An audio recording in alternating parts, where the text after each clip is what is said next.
नमस्कार शेतकरी बांधवांनो, मी ज्ञानेश्वर दौड पीक पाणी या युट्यूब चॅनलमध्ये तुम्हा सर्व शेतकरी बांधवांचं मी स्वागत करतो। शेतकरी बांधवांनो, आजच्या या व्हिडिओमध्ये आपण 2025 खरीप हंगामामध्ये कोणत्या प्रकारच्या सोयाबीन या वाणांची निवड करायला पाहिजे जेणेकरून जास्तीत जास्त उत्पादन आपल्याला या ठिकाणी मिळू शकतं। त्याचं वैशिष्ट्य कसं असणार आहे, उत्पादन आपल्याला किती मिळणार आहे, तर या संपूर्ण विषयावर आपण या ठिकाणी सखोल चर्चा करणार आहोत। त्यामुळे हा व्हिडिओ शेवटपर्यंत नक्की बघा, कुठेही या व्हिडिओला स्किप करू नका। आणि अजूनही जर तुम्ही आपलं पीक पाणी हे युट्यूब चॅनल जर सबस्क्राईब केलं तर मित्रांनो तर नक्की करून ठेवा। शेतकरी बांधवांनो, सोयाबीनच्या संदर्भामध्ये आपण जर बोलायचं झालं तर शेतकऱ्यांच्या मनामध्ये चिंतेचं वातावरण निर्माण झालेलं आहे। कारण गेल्या 2-3 वर्षांत सोयाबीनला भाव मिळत नाही हा तर महत्त्वाचा मुद्दा आहेच, परंतु जास्तीत जास्त उत्पादन काढणं, जास्तीत जास्त उत्पादन मिळवणं हे आपल्यासाठी खूप महत्त्वाचं उद्दिष्ट आहे। जेणेकरून जो काही भावाचा फटका आपल्याला बसतो, म्हणजे दर आपल्याला त्या ठिकाणी मिळत नाहीये, तर त्याची उणीव आपण या ठिकाणी उत्पादन वाढीतून त्या ठिकाणी पूर्ण करू शकतो। त्यामुळे शेतकरी बांधवांनो, वाणांची निवड ही खूप महत्त्वाची आहे। म्हणजे तुकाराम महाराजांनी आम्हाला सांगितलं की शुद्ध बीजा पोटी फळ रसाळ गोमटी, फळ रसाळ गोमटी, फळ रसाळ गोमटी। म्हणजे जर तुमचं फळ जर शुद्ध असेल तर त्याचे जे काही फळ असतात ते शुद्ध आणि गोमटी असतात। त्या पद्धतीनं वाणांची निवड ही आपल्यासाठी खूप महत्त्वाची, म्हणून वाणांची निवड करत असताना शेतकरी बांधवांनो, तुम्हाला या ठिकाणी इनोव्हेज 108 हे वाण त्या ठिकाणी निवडणं गरजेचं आहे। कारण 1-2 वर्षामध्ये आपण बघितलं या वाणाच्या संदर्भामध्ये तर खूप जास्त प्रचलित हे वाण आहे। खूप जास्त शेतकरी हे वाण त्या ठिकाणी लागवड करताना आपल्याला दिसत आहेत।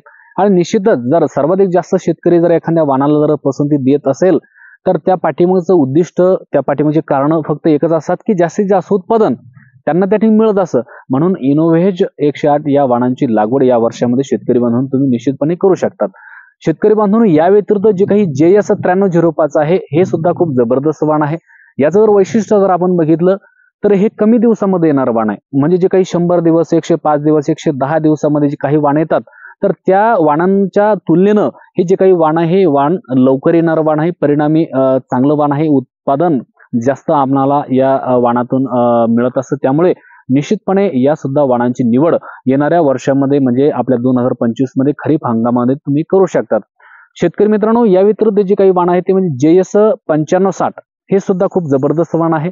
शेतकऱ्यांमध्ये खूप जास्त क्रेज या वाणाबद्दल आपल्याला पाहायला मिळते। त्या पाठीमागचं कारणही तसंच आहे, कारण याच्या बुडापासून तर ते शेंड्यापर्यंत शेंगा दाट असतात, परिणामी जे काही दाण्यांचं वजन आहे ते वजन सुद्धा चांगलं असतं, आकर्षक रंग असतो, त्यामुळे मार्केटमध्ये दरही चांगला मिळत असतो इतर वाणांच्या तुलनेने। आता जे काही मी तुम्हाला वाण सांगणार त्या सगळ्या वाणांना दर चांगलाच मिळणार आहे। परिणामी कोणतंही जरी वाण लावलं शेतकरी बांधवांनो तरी आपलं जे काही उत्पादन वाढीचं जे काही तंत्रज्ञान आहे ते कशावर ठरत असतं, तुमचं व्यवस्थापन कसं आहे, तुमचं फवारणी व्यवस्थापन कसं आहे, तुमचं पाणी व्यवस्थापन कसं आहे, तुमचं त्या ठिकाणी खत व्यवस्थापन कसं आहे, यावरती तुमचं उत्पादन ठरत असतं। त्यामुळे हे सर्व नियोजन करणं काळाची गरज आहे। तुम्ही सुद्धा नियोजन करत असताना चांगल्या प्रकारचं नियोजन करा, जेणेकरून जास्तीत जास्त उत्पादन शेतकरी बांधवांनो आपल्याला या ठिकाणी मिळत असतं। शेतकरी बांधवांनो, या व्यतिरिक्त जे काही तुम्हाला मी वाण सांगणार आहे ते म्हणजे ग्रीन गोल्ड 3344 हे सुद्धा खूप चांगल्या प्रकारचं वाण आहे। या वाणाचं जर वैशिष्ट्य जर सांगायचं झालं तर त्या ठिकाणी या वाणांच्या ज्या काही शेंगा आहेत या शेंगा त्या ठिकाणी उन्हामध्ये फुटत नाही। म्हणजे विदर्भामध्ये जर आपण जर बघितलं तर खूप सारे शेतकरी सोयाबीनची लागवड करतात, म्हणजे 4 एकर, 5 एकर, 10 एकर, 2 एकरच्या पुढेच असतात। त्यामुळे शेतकरी बांधवांनो, मजूर सोंगल्यानंतर, कापणी केल्यानंतर आपल्या शेतामध्ये लगेच येईल का, म्हणजे वाळल्यानंतर लगेच येईल का, आपल्या आता त्या ठिकाणी शेंगा वाळल्यात म्हणजे आपले झाडं त्या ठिकाणी वाळले, आपण त्या ठिकाणी सोंगणी करून टाकतो, वाळल्यानंतर लगेच येईल का हे सांगता येत नाही। हा खूप मोठा प्रश्न शेतकऱ्यांसमोर असतो। त्यामुळे हे जे काही वाण आहे हे वाण त्या ठिकाणी उन्हामध्ये सहनशील आहे, त्या ठिकाणी शेंगा फुटत नाही, त्या ठिकाणी उन्हामध्ये या शेंगा तडकत नाही।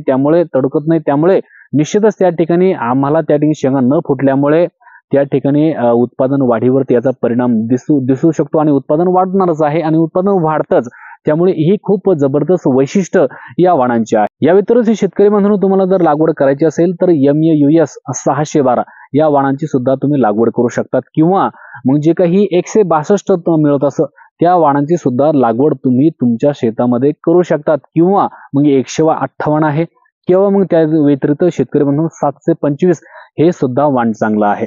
आता या चारही वाणांची जी काही वैशिष्ट्य आहेत की वैशिष्ट्य अशी आहेत की मी तुम्हाला जे काही ग्रीन गोल्ड संदर्भात सांगितलं 3344 तर त्या सारखंच हे वाण आहे। म्हणजे उतारा जास्त आहे, तो 12 ते 13 14 क्विंटल पर्यंत सुद्धा आपण चांगलं नियोजन असलं तर उत्पादन घेऊ शकतो. पण शेतकरी बांधवांनो, जो काही महत्वाचा प्रश्न आहे की मजूर योग्य वेळेवर येईल का, लवकर येईल का, तर नाही येत.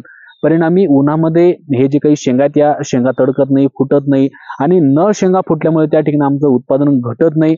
आणि उत्पादन आमचं घटलं नाही आणि उत्पादन आमचं जर त्या ठिकाणी वाढलं तर आमचा फायदा शेतकरी बांधवांनो या ठिकाणी त्या ठिकाणी होऊ शकतो. त्यामुळे निश्चितपणे या चारीपैकी कोणतंही जरी एक वाण तुम्ही आणलं तरी मात्र त्या ठिकाणी तुमचा फायदा होणारच आहे. जास्तीत जास्त शेंगा त्या ठिकाणी लागतात. त्या ठिकाणी दाण्यांचं वजन मी तुम्हाला सांगितलं की वजनही चांगलं असतं, त्यामुळे उत्पादन वाढणारच आहे. त्यामुळे कोणतंही एक जरी तुम्ही या चारीपैकी वाण आणून तुमच्या शेतामध्ये याची लागवड केली तरी मात्र शेतकरी बांधवांनो तुम्हाला याचा फायदा होऊ शकतो. या व्यतिरिक्त शेतकरी बांधव, तुमच्याकडे जर काळी जमीन असेल, भारी जमीन असेल, लॉंग ड्युरेशनचं जर तुम्हाला वाण लावायचं असेल तर फुले संगम किंवा फुले दुर्वा या वाणांची सुद्धा तुम्ही लागवड करू शकतात. एकरी 12 ते 15 क्विंटल दरम्यान उत्पादन या वाणातून आपल्याला सहज मिळू शकतं, योग्य नियोजन असलं तर. जर नियोजनच जर आपलं जर योग्य नसेल तर वाण चांगले जरी असले तरी कसं उत्पादन आपल्याला मिळणार आहे, कसं आपलं अवरेज त्याने वाढणार आहे. आपल्या नियोजनावर ते ठरत असतं ना. निंदणी, त्याच्यानंतर पाणी व्यवस्थापन, खत व्यवस्थापन, हे सगळ्या गोष्टी उत्पादन वाढीला अत्यंत कारणीभूत ठरत असतात. त्यामुळे या गोष्टी सुद्धा लक्षात घेणं खूप गरजेचं आहे बांधवांनो. आता हे झालं वाणाच्या संदर्भामध्ये. परंतु आपण सोयाबीन तर लागवड करणारच आहे, परंतु जसं आपण म्हणतो की शेतीला जोडधंदा पाहिजे, पूरक काहीतरी धंदा पाहिजे, म्हणजे दुग्ध व्यवसाय पाहिजे किंवा शेळी पालन पाहिजे, जेणेकरून जे काही आपण शेतीमध्ये उत्पादन काढतो ते निव्वळ राहील, नाही का. म्हणजे आपली जी काही आर्थिक परिस्थिती, ते आर्थिक परिस्थिती चांगली त्या ठिकाणी सुधारेल. तसंच शेतकरी बांधवांनो, आपल्या सोयाबीन पिकाचं सुद्धा आहे. म्हणजे सोयाबीनची लागवड करत असताना तुम्हाला आंतरपीक तुरीचं घेणं खूप गरजेचं आहे, म्हणजे जेणेकरून तुरीतून सुद्धा आपल्याला प्रॉफिट होऊ शकतो.